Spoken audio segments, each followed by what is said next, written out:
আপোনাৰ হৈতে কেতিয়াবা এনে হৈছেনে যে আপুনি বিজ্ঞান বা গণিতৰ এটা নতুন কনসেপ্ট শিকিছিল আৰু কেইদিনমানৰ পিছত পাহৰি গৈছিল?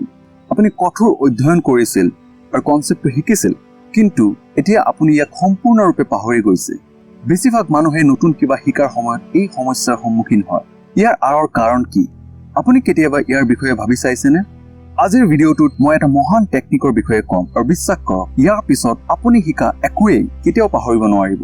ৰিচাৰ্ড ফেইনমেন এজন আমেৰিকাৰ থিয়ৰিটিকেল ফিজিচিষ্ট আৰু নোবেল পুৰস্কাৰৰ বিজয়ী আছিল। ফেইনমেনে কৈছিল যে যদি আপুনি শিকা কিবা পাহৰি যায়, তাৰ অৰ্থ হৈছে আপুনি কনসেপ্টটো কেতিয়াও সঠিকভাৱে বুজি পোৱা নাছিল। ফেইনমেনে কৈছিল, কেৱল 5 বছৰীয়া শিশুক কনসেপ্টটো বুজাবলৈ চেষ্টা কৰক। যদি আপুনি 5 বছৰীয়া শিশুক বুজাব পাৰে যে আপুনি কি শিকিছে, তাৰ অৰ্থ হৈছে আপুনি ইয়াক ভালদৰে শিকিছিল। ফেইনমেনে কেতিয়াও তেওঁৰ শিক্ষাৰ্থী আৰু সহকৰ্মীসকলক সহায় কৰা নাছিল যদি তেওঁলোকে সমস্যাটো সৰলভাৱে বুজাবলৈ বিফল হৈছিল।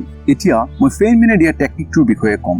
ফেইনমেন টেকনিক ব্যৱহাৰ কৰি আপুনি যিকোনো বিষয় সোনকালে শিকিব পাৰিব আৰু ইয়াক দীঘলীয়া সময়ৰ বাবে মনত ৰাখিব পাৰিব। এই টেকনিকটোক ফেইনমেন টেকনিক বুলি কোৱা হয়। এই টেকনিকৰ 4টা ষ্টেপ আছে।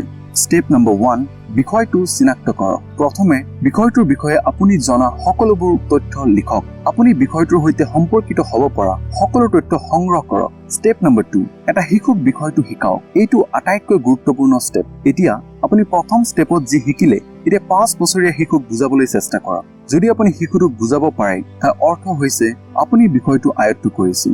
এতিয়া আপুনি নিশ্চয় ভাবিছে, শিশু এটা শিকোৱাটো প্ৰয়োজনীয় নেকি? মই এইটো মোৰ সহকৰ্মী বা সহপাঠীসকলক শিকাব নোৱাৰো নেকি? ইয়াৰ উত্তৰটো হ'ল নোৱাৰে। এই পদক্ষেপৰ আঁৰৰ কাৰণ হৈছে যে আপুনি আপোনাৰ সহপাঠী আৰু সহকৰ্মীসকলক কি শিকিছিল সেয়া সহজে বুজাব পাৰে, কিন্তু যেতিয়া শিশু এটাৰ কথা আহে, আপুনি জটিল শব্দ আৰু পৰিভাষা ব্যৱহাৰ কৰিব নোৱাৰে, কিয়নো শিশুটোৱে ইয়াক বুজি নাপায়। সেয়েহে আপোনাৰ ব্যাখ্যা আটাইতকৈ সৰল ৰূপত হ'ব লাগিব। আৰু লগতে 5 বছৰীয়া শিশুৰ এটেনশ্যন পিৰিয়ড বা মনোযোগ অতি কম। সেয়েহে সৰলতাৰ সৈতে আপোনাৰ ব্যাখ্যা দ্ৰুত হোৱা প্ৰয়োজন। যদি আপুনি এইটো প্ৰাপ্ত কৰিব পাৰে, ইয়াৰ অৰ্থ হৈছে আপুনি ইয়াক সঠিকভাৱে শিকিছে। এই পদক্ষেপটো যিমান সহজ যেন লাগে সিমান সহজ নহয়, কিন্তু অনুশীলনৰ সৈতে আপুনি ইয়াক আয়ত্ত কৰিব পাৰিব। ষ্টেপ নম্বৰ 3, আপোনাৰ জ্ঞানৰ ব্যৱধান চিনাক্ত কৰক। এতিয়া শিশুটোক কনসেপ্টটো বুজাওতে সেই ঠাইবোৰ লক্ষ্য কৰক য'ত বুজাবলৈ বহুত কঠিন হৈছিল। আপুনি ক'ত জ্ঞানৰ অভাৱ হৈছিল আৰু আপুনি শিশুটোক বুজাওতে ক'ত বুজাবলৈ ব্যৰ্থ হৈছিল। এইটোৱে পদক্ষেপ য'ত আপুনি সঁচাকৈয়ে বিষয়টো শিকিব।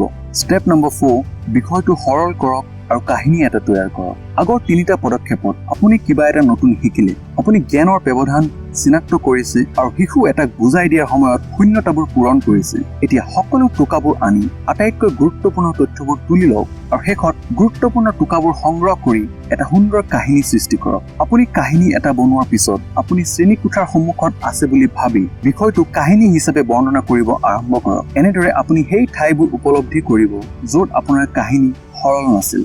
কাহিনীটো সহজ আৰু বোধগম্য কৰি তুলিবলৈ জ্ঞাত শব্দ আৰু সৰল শব্দ ব্যৱহাৰ কৰক। 4টা পদক্ষেপ সম্পূৰ্ণ কৰাৰ অৰ্থ হৈছে আপুনি শিকা বিষয়টো সফলতাৰে আয়ত্ত কৰিছে। এই স্কিলটো নিখুঁত কৰিবলৈ কিছু সময়ৰ প্ৰয়োজন, কিন্তু নিখুঁত হোৱাৰ সৰ্বশ্ৰেষ্ঠ উপায় হ'ল ইয়াক আৰম্ভ কৰা।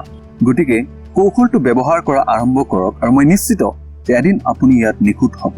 গতিকে বন্ধুসকল, আজি মই ইয়াতে সামৰণি মাৰিছো। যদি আপুনি ভাবে যে এই ভিডিঅ'টো উপযোগী, তেন্তে লাইক এটা কৰক। আৰু যদি আপুনি চেনেলটোত নতুন হয়, তেন্তে চেনেলটো ছাবস্ক্ৰাইব কৰিব নাপাহৰিব, কিয়নো আমি প্ৰতি সপ্তাহত নলেজেবল ভিডিঅ' আপলোড কৰোঁ। পুনৰ লগ পোৱাৰ প্ৰতিশ্ৰুতিৰে সকলোকে নমস্কাৰ।